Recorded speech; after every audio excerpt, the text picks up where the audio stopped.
Advertencia, advertencia, advertencia. Lo que me manda el Espíritu Santo, advertencia.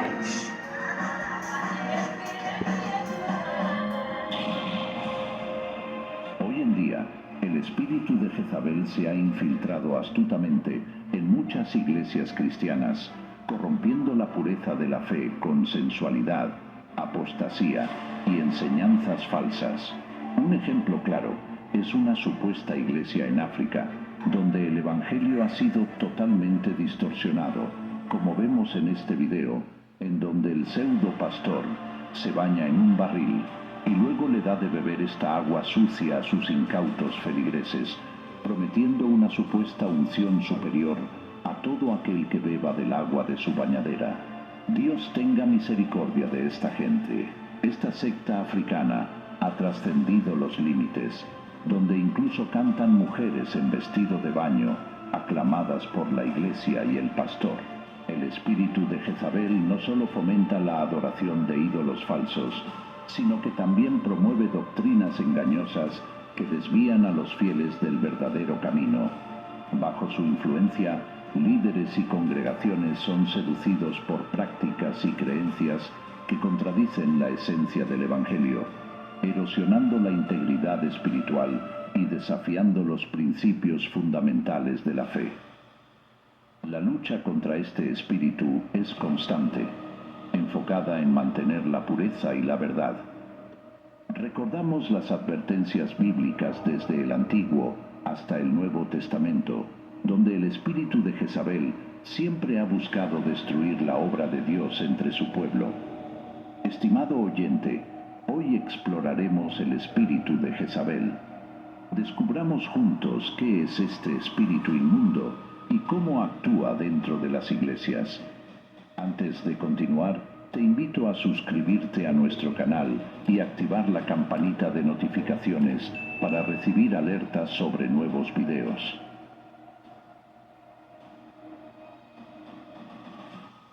Para entender el espíritu de Jezabel, debemos examinar la carta de Jesús a la iglesia de Tiatira en Apocalipsis capítulo 2, versículo 20.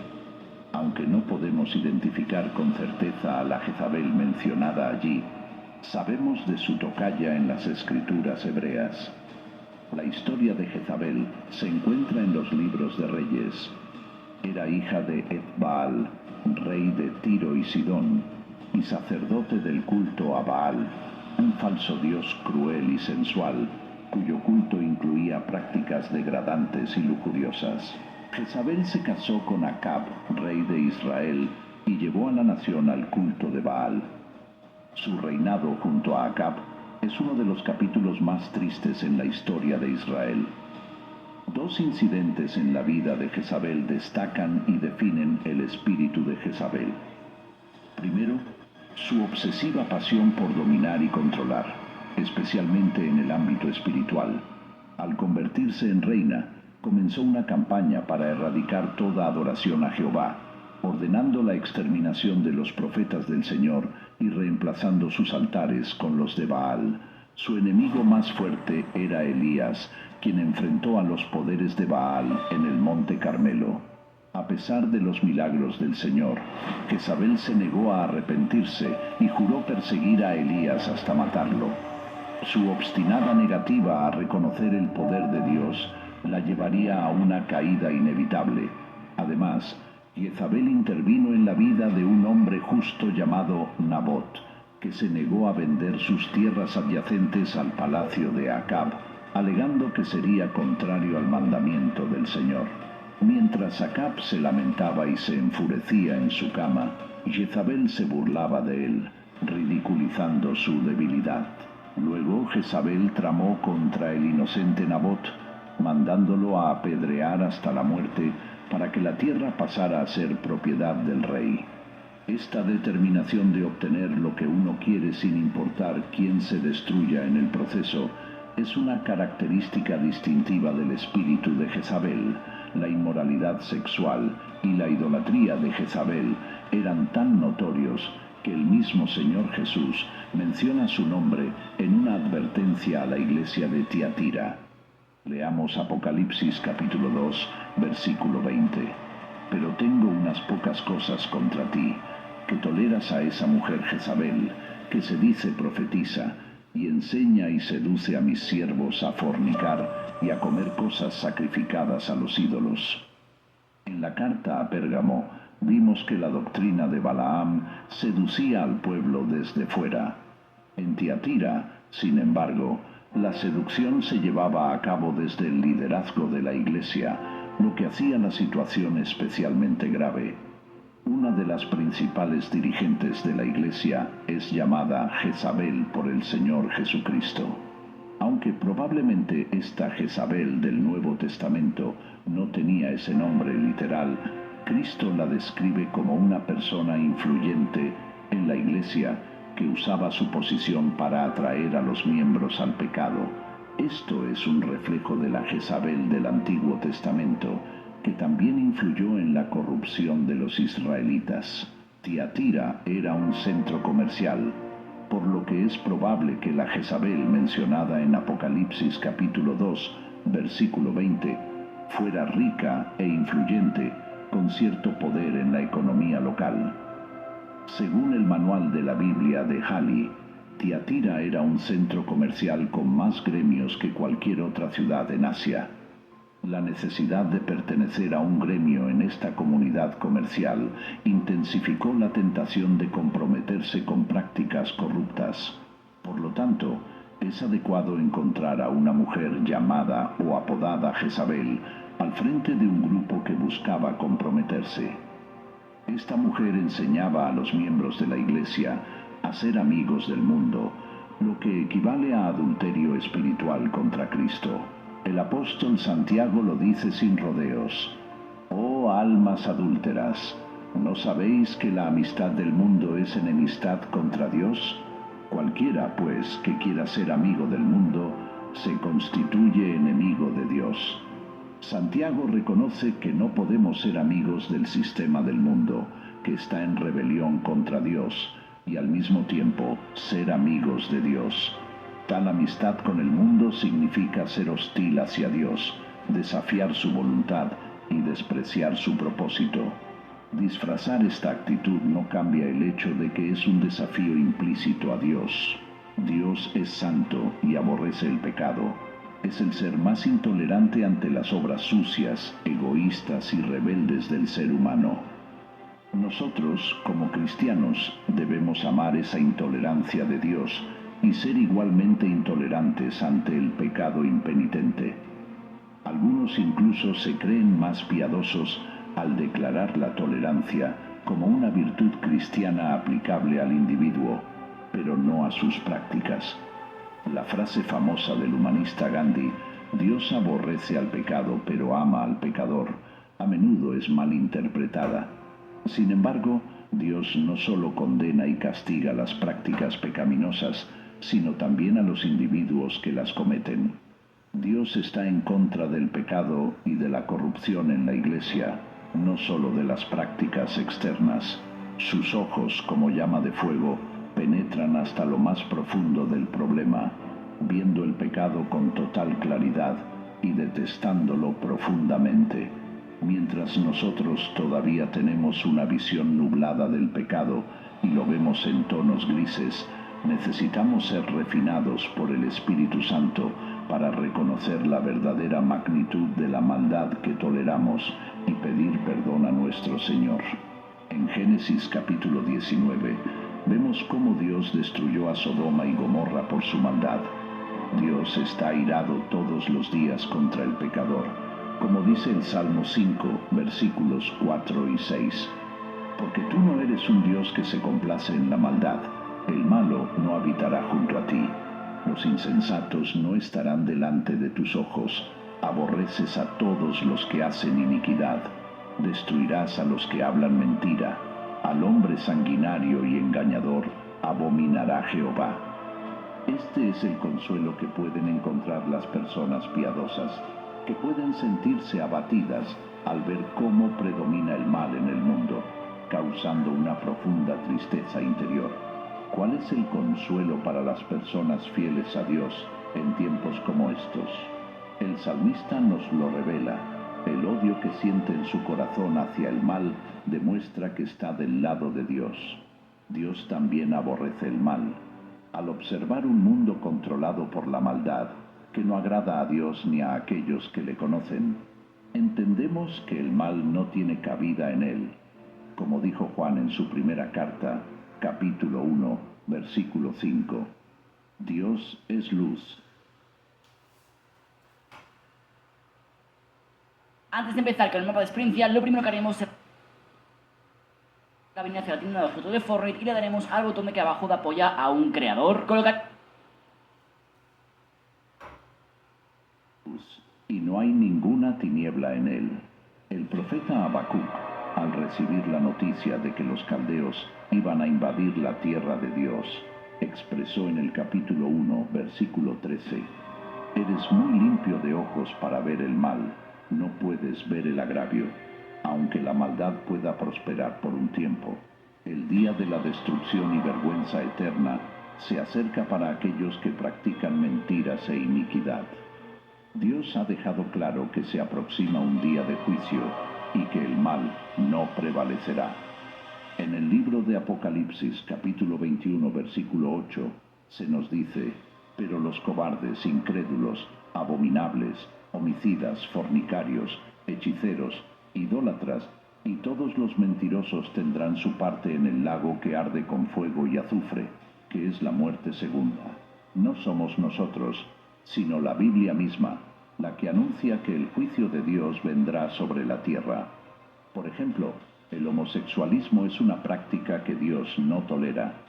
La gente, al ver que crees en el Dios de la Biblia, te acusa de intolerante o homofóbico. La popular y falsa definición de tolerancia ha entrado en muchas iglesias que ahora viven como templos paganos.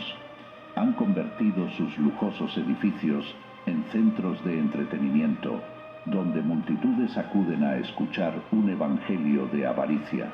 Recuerda que el Señor Jesús dijo que el árbol se conoce por sus frutos. No dijo que el árbol malo no da fruto, dijo que el árbol malo da frutos malos y el árbol bueno da frutos buenos. Si quieres ver los frutos de una verdadera experiencia con el Espíritu Santo, descúbrelos en Gálatas capítulo 5, versículos 22 y 23. Nunca hemos estado en contra del crecimiento de una iglesia. Al contrario, damos gracias a Dios por ello. Pero debemos luchar para que las personas reciban un verdadero evangelio de Cristo, una palabra no adulterada. En 2 Corintios capítulo 4, versículo 2, leemos, «Antes bien, renunciamos a lo oculto y vergonzoso, no andando con astucia ni adulterando la palabra de Dios, sino por la manifestación de la verdad». También, en 1 Pedro capítulo 2, versículo 2, se nos dice, «Desead, como niños recién nacidos, la leche espiritual no adulterada, para que por ella crezcáis para salvación». Amados hermanos, si queremos llenar nuestros templos de personas sin llevarlas a la verdadera experiencia de la cruz, nos colocamos al mismo nivel de otras religiones del mundo, que también tienen multitudes. Lamentablemente, este es el fruto que estamos viendo en muchas iglesias. No olvidemos que, aunque pueda parecer inofensivo o moderno, tener una mujer como Jezabel en la iglesia, esto terminaría siendo destructivo. Es claro que la Jezabel de la iglesia en Tiatira no era una creyente desorientada, sino una mujer incrédula y peligrosamente influyente. Nuestro Señor Jesús acusa a esta mujer Jezabel de dos cosas principales. La primera es que permitía las enseñanzas de esta mujer. El texto bíblico dice, «Pero tengo unas pocas cosas contra ti, que toleras que esa mujer Jezabel, que se dice profetiza, enseñe y seduzca a mis siervos a fornicar y a comer cosas sacrificadas a los ídolos».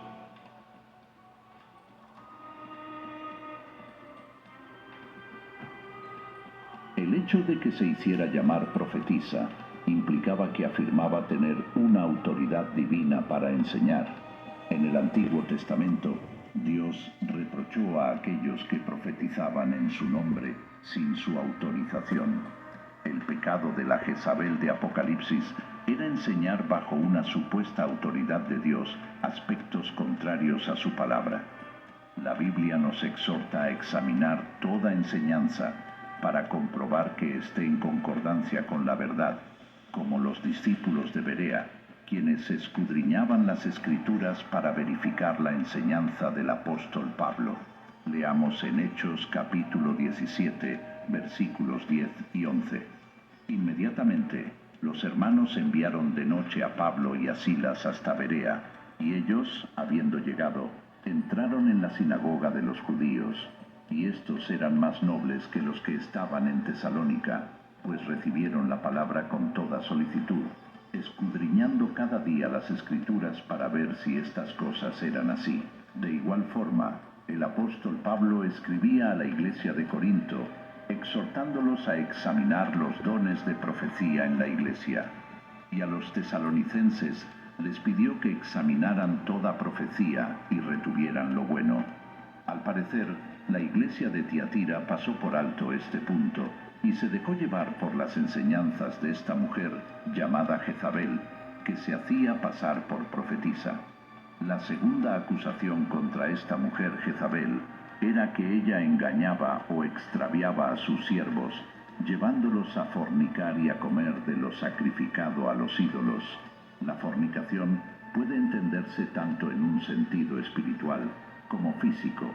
Generalmente, el adulterio espiritual conduce al pecado de inmoralidad sexual. En los tiempos de Elías, Jezabel había seducido a Israel a adorar a sus dioses y falsos profetas. Por esta razón, Elías desafió al pueblo a congregarse en el monte Carmelo.